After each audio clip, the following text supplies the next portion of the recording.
Hello, my name is Burke Hedges, author of the best-selling book, The Parable of the Pipeline. I open my book with a story about Pablo and Bruno, who take two very different paths in their quest for financial independence. What you're about to see is the delightful animated story of their adventure.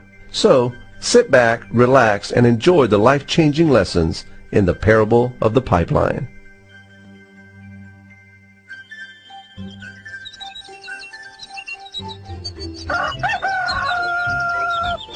Far away, in a small village, near a beautiful valley, lived two friends, Pablo and Bruno.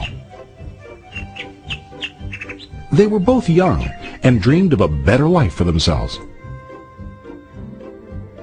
They'd often discuss their dreams about how they would become the most successful men in the village.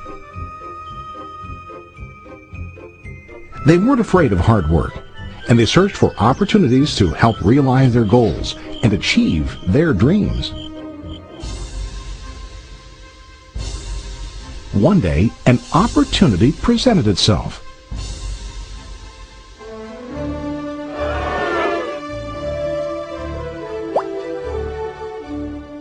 The mayor of the village decided to hire two people to bring water from a spring up on the mountain, across the valley, back down to the village. They were to be paid based on the amount of water delivered to the village. Bruno and Pablo enthusiastically got to work. Every day, from morning till evening, they carried buckets to and from the spring. They worked hard, carrying water to the village. In the evening, they'd return home with their day's wages.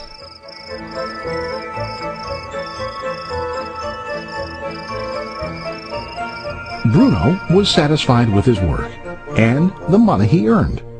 He was sure that with this work he could achieve his dreams. Bruno thought that to increase his wages he could use bigger buckets to bring more water each trip.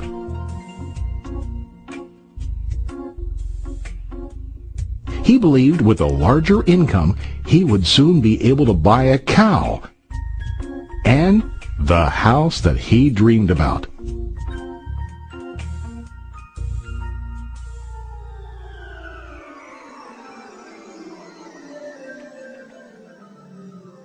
Now Pablo was not satisfied. At the end of the day, his back and hands ached, and he was exhausted. He was looking for an easier way to earn more. One day an idea occurred to Pablo. He imagined building a pipeline to deliver the water from the mountain spring to the village. With this pipeline, he could get more water to the village without carrying buckets back and forth from the spring to the village. Soon, he got very excited about his idea and began to plan.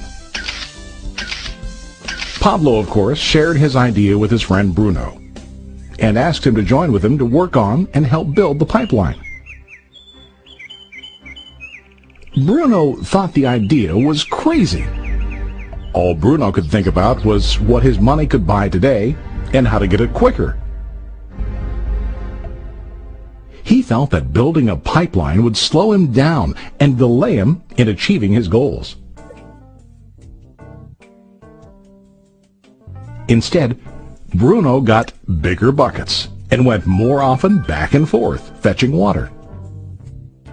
He was sure that with this method, he could make more money. Pablo decided to build the pipeline on his own. He understood that it would not be easy to build, and it would take time to complete the pipeline. Pablo knew that it could take several years to finish, but he set his mind on his goal. Every day he worked and carried water like before. But on weekends and during his spare time, he worked hard to dig in the rocky soil and build his pipeline. In the first month, there was little to show for his work.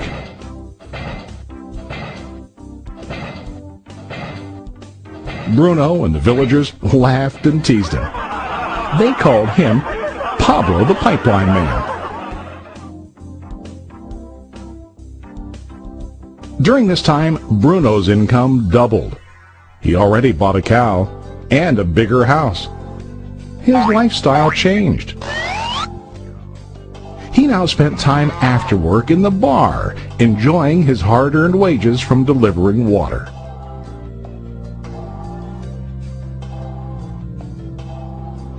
What Bruno didn't realize was that his body was starting to stoop from carrying the heavy buckets every day.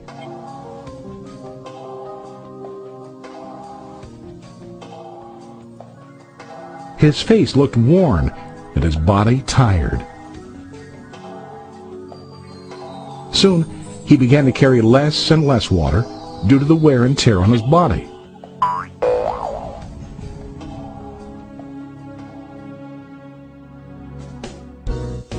Month after month, Pablo worked. Soon a year passed, and then a second year. Finally, Pablo finished his pipeline. He now used his pipeline to deliver water to the village instead of carrying buckets. Pablo was now earning more money than ever before. The water continued flowing to the village, while Pablo wasn't working. While he slept and ate, the water flowed. Pablo was happy and proud of his insight, persistence, and hard work. Now his income flowed as long as the water flowed through his pipeline.